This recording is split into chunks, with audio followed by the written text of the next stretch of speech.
Hey y'all, I am looking in one of my childhood church cookbooks. It's the church I grew up in with my whole entire family, and I was very blessed to do that. I see in this day and age that's not as common as it used to be, and it was quite a comforting thing, and you learn so much there, so much, and it's a great thing, and I feel very blessed.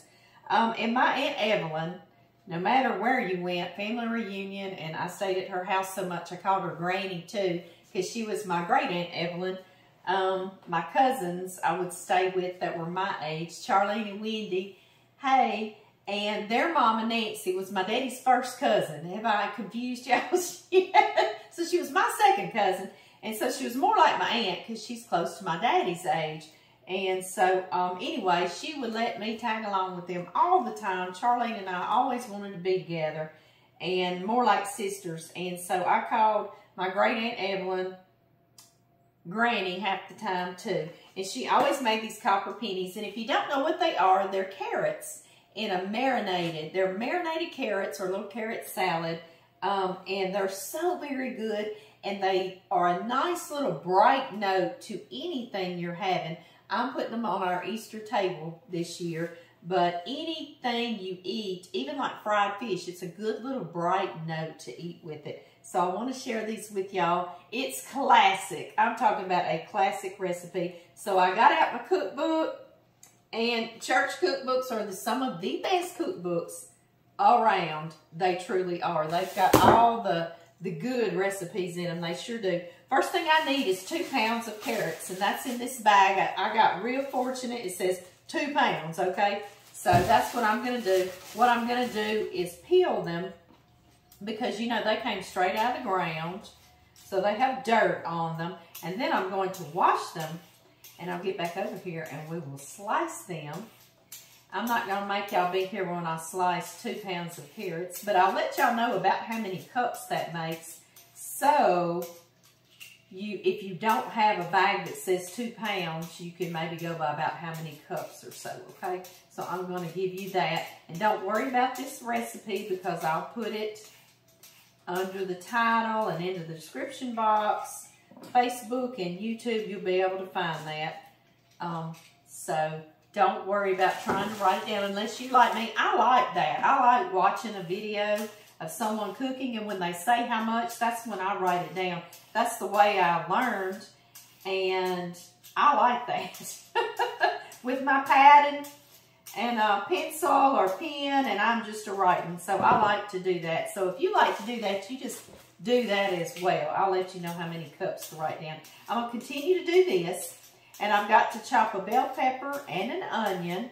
And I've only got about a half a white onion, and that's what I'm going to do. So I'm going to cut back on the onion a little bit because it says a small onion and a small bell pepper.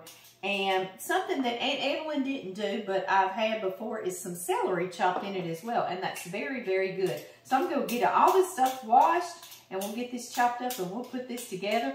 This is something you can do days and days in advance because you know how long these last in your refrigerator?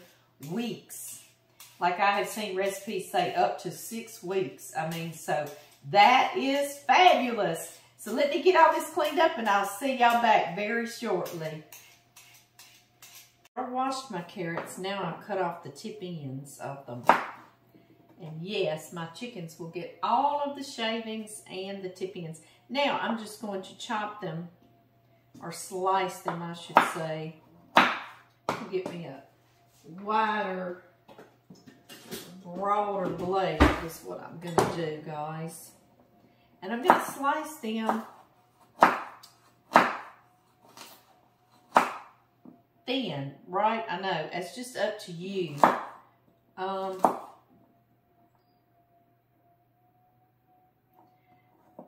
Just kind of thin, not real thick. We're going to par cook these in some water, so they'll still have a little bit of a crunchiness, but be partially cooked. And they're so good. I can't wait. I hope you've had these before because they're wonderful. And if you haven't, you are in for a treat. You sure are, especially if you love carrots. And man, are they good for us. They are so packed full of things. Yes, they are. All kinds of vitamins. So we need that too. I'm going to start filling up because I want to let y'all know how many cups this is of sliced carrots. I'm going to start filling up this little thing for us. Yes, I am. I'm always making a mess right out in front of y'all. Y'all see how I do in the kitchen. I'm just slinging stuff, right? It's what I do. Okay. My Aunt Evelyn, she's my great Aunt Evelyn. She lived to be in her 90s, and she's not been gone very long from us here.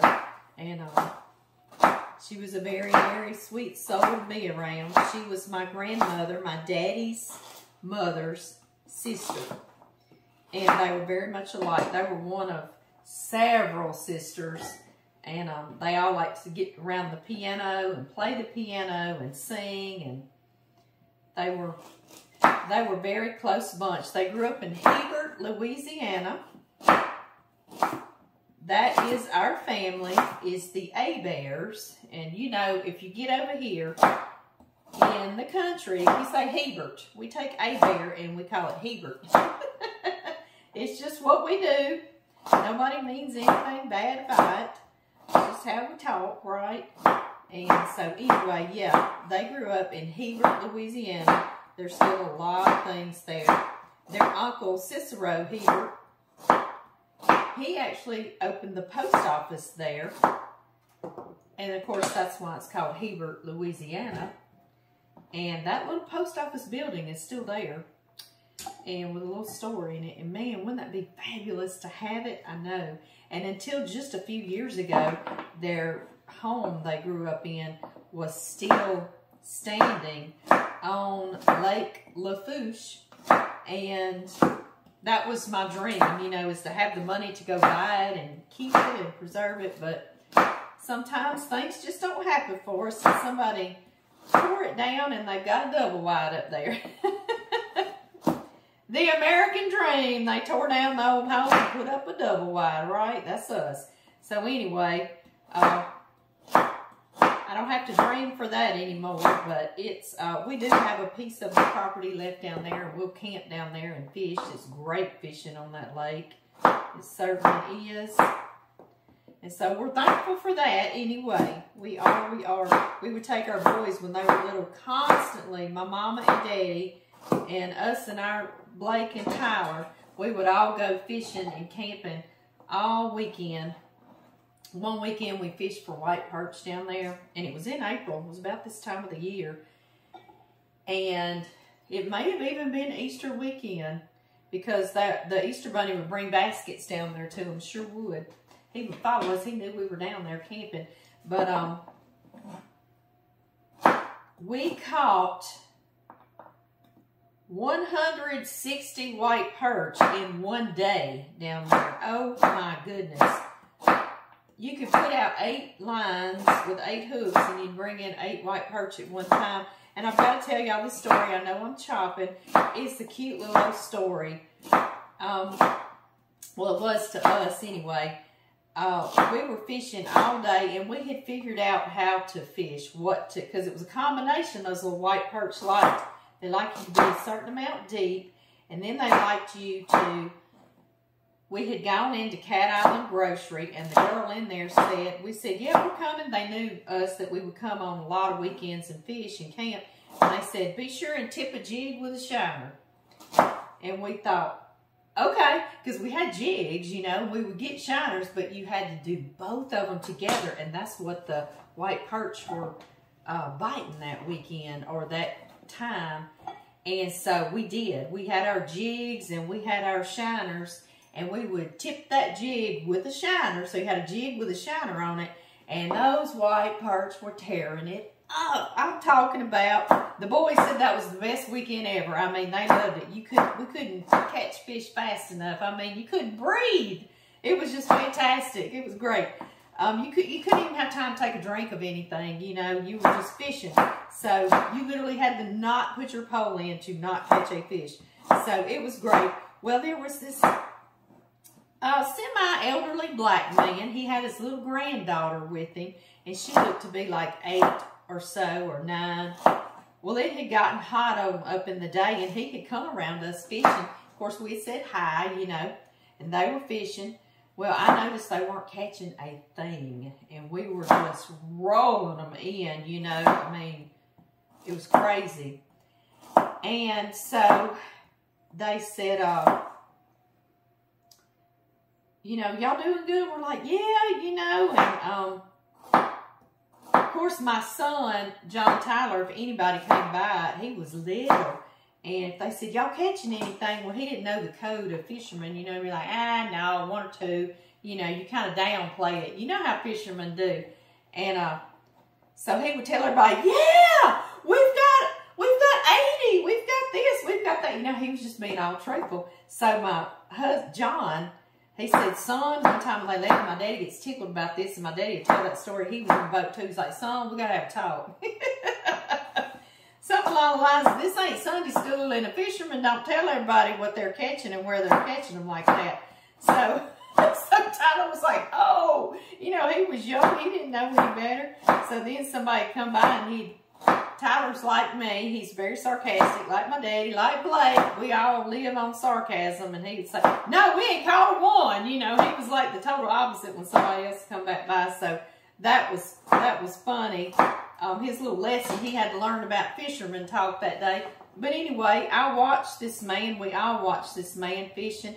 And the little old girl, his granddaughter, would say, Papa, I'm hot. I'm tired. When are we going to get to go home? She had gotten tired. You know, at first she was having a good time, but they just weren't catching any fish. So, a few minutes later, he got near us. Well, I started talking to John. I was like, baby, we need to give that man some fish because his little granddaughter's tired. She wants to go home. Well, John was all about, what? No, we caught these fish, you know. And I said, baby, you know, because the Bible will tell us, and I'll have to get that verse out. I'll go grab the Bible. It'll tell us sometimes when we are generous to people, we're entertaining angels without even knowing it, you know, and that's fabulous. And so, of course, I was just being, you know, giving. And I said, baby, what if that's Jesus over in that boat with his little granddaughter? I was trying to shame John on what I was doing. I was doing a good job. I said, what if that's Jesus and you're not going to give him any fish? So John said, okay. So we trolling motored over to the man, and we said, hey, y'all ain't caught any fish? And he's like, no. And he said, my wife told me don't come home unless I had supper. So then I looked at John and was like, So John said, okay. He said, well, how many y'all need for supper? And we'll give y'all some. He said, oh my goodness, thank you so much. My granddaughter's tired. And you know, so he started talking to John. He's like, what are y'all catching all these on? I've been seeing y'all. So John started being nice to him. Because, you know, it might be Jesus in that boat, right? And so he was telling him, you know, we're tipping a jig with a shiner. He was showing him the jigs. And John had said, just give him about 6 or 8. Well, I was just picking up 2 at a time and just dumping them over in his bucket, over in his boat. And meanwhile, my daddy was on one end of the boat. John was on the other end of the boat. And they were both just pulling in 2 and 3 and 4 and 6 at a time. It didn't matter how many poles you put out, you were pulling them in. So I was putting them in, and they were pulling in twice as many. And that's how you give. You give, and you're going to get it back. Maybe even twice or 4 times, right? So that's what was going on, and it was just fantastic. And he thanked us, and we told him now he could go home and take supper to his wife and get his little granddaughter out of the heat. And that was just a good day, and that was a good story. And my daddy still talks about that to this day, how we did that. And it was a great weekend. It sure was. But we helped them out. We gave them some fish too. And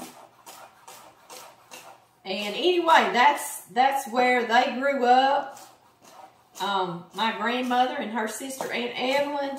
And this is how classic this recipe is, vintage even, right? Because it has been around forever. But it's an oldie but a goodie, and we don't want to lose it. So in case somebody ate these and doesn't know how to get what the recipe was again. We're about to do that, and you're going to have it back in your repertoire, as we say, and it's going to be good and wonderful.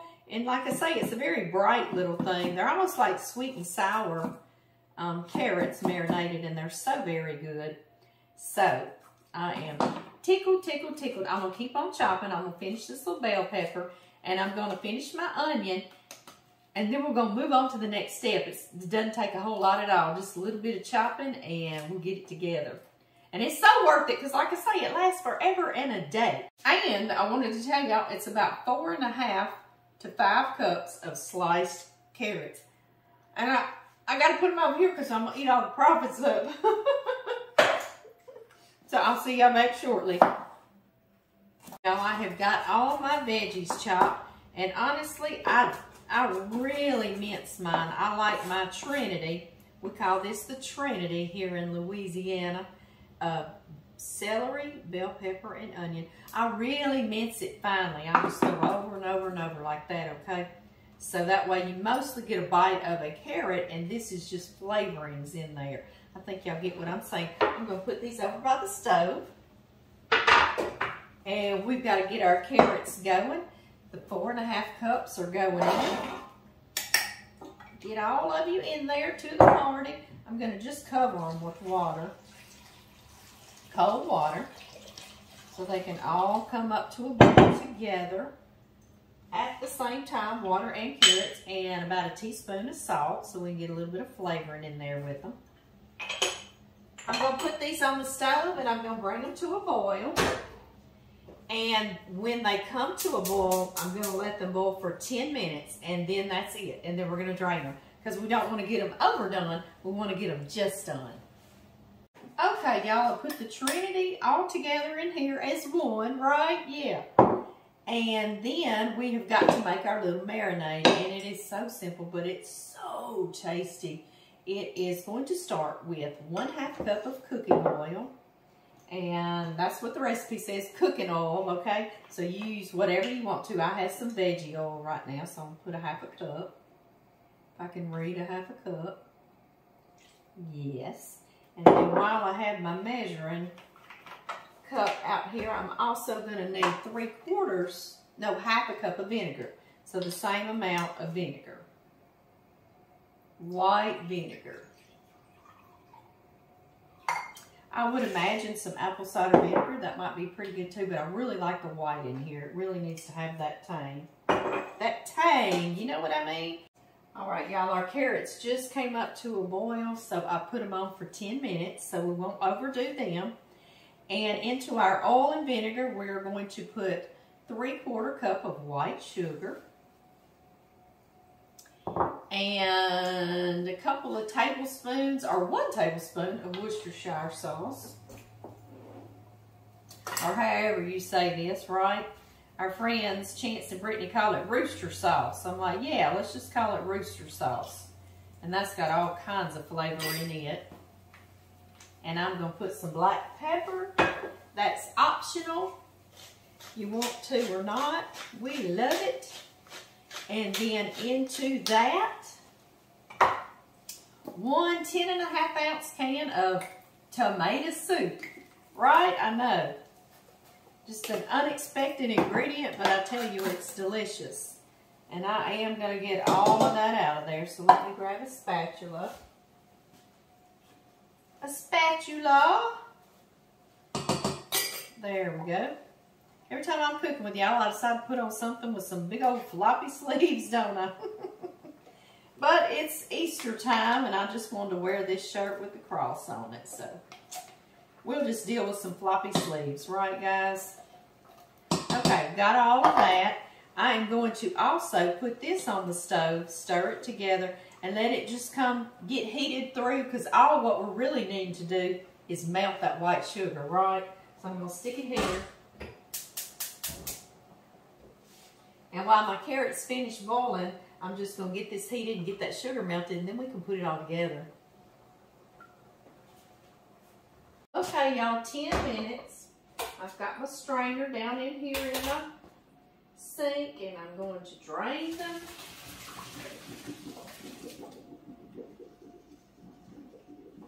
really well.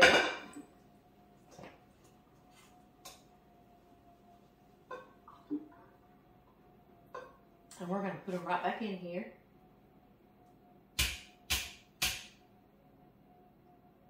There we go. One little one doesn't want to come out. It's always like that, isn't it? Now that they are drained, we are going to add back in here our Trinity. We call it that here in Louisiana because where there's one, there is the other, just like the Blessed Trinity, the Father, the Son, and the Holy Ghost. So you won't use celery or bell pepper without that onion.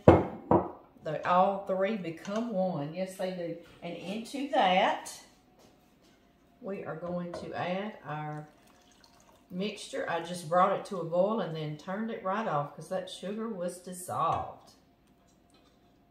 And now we stir this around. Does that look good to y'all? Oh, it does me too. It just brings back memories. Good, sweet memories. I got us one little bowl to taste before I put this up for Easter. Like I was telling you, these last for weeks upon weeks in your refrigerator. So they will not go to waste if there's any leftovers. No, they will not. All right. Those need to cool just a little bit, don't they? And I don't know if all of you have seen this bowl my mother gave me a few Christmases ago. It actually has the Star of David on it. I'll come show you up close. I had showed it to y'all when we were preparing for Easter, but I want to show you just in case you didn't see that video. Can you see the Star of David? Is that not gorgeous? It is. I'm going to hold that up where you can see it too, right there. Oh, so pretty. And y'all, I have no idea where my mother found this bowl, but it's really precious to me, and I love it. It's a beautiful bowl, and my mother gave it to me. So now I'm going to spoon these in here, and I can let it cool and refrigerate this until Easter. And it's going to be pretty in this. I think so as well. I do. I will let this cool pretty well before I put it in the refrigerator though. So just know that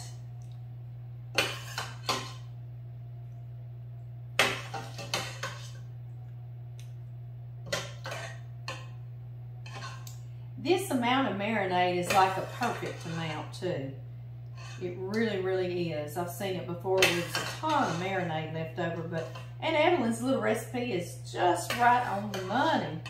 Right on the money penny, isn't it? Yes, it is.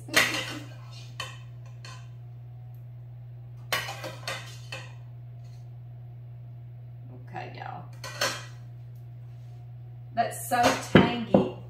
It's almost like burning my eyes. You know what I mean? Y'all know what I mean? Yes. We've got to taste, don't we? I'm gonna let this cool and then I'm gonna cover it with plastic and refrigerate it. But in the meantime, I know y'all are ready for a bite, aren't you? Here I come.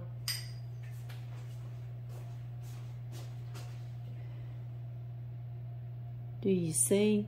You see how I minced that Trinity up really well where it's just a little flavor in there. So good.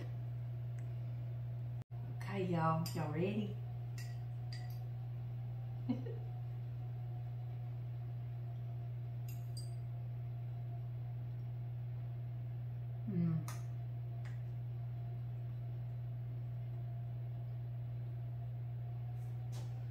Isn't that amazing?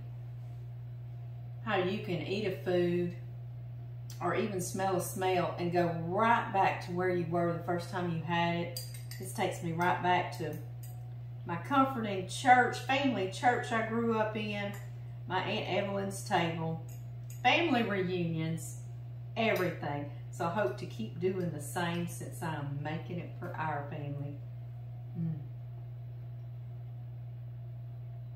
Y'all, thank you for staying with me and listening to all my silly stories. And if you've never made this before, you're in for a treat.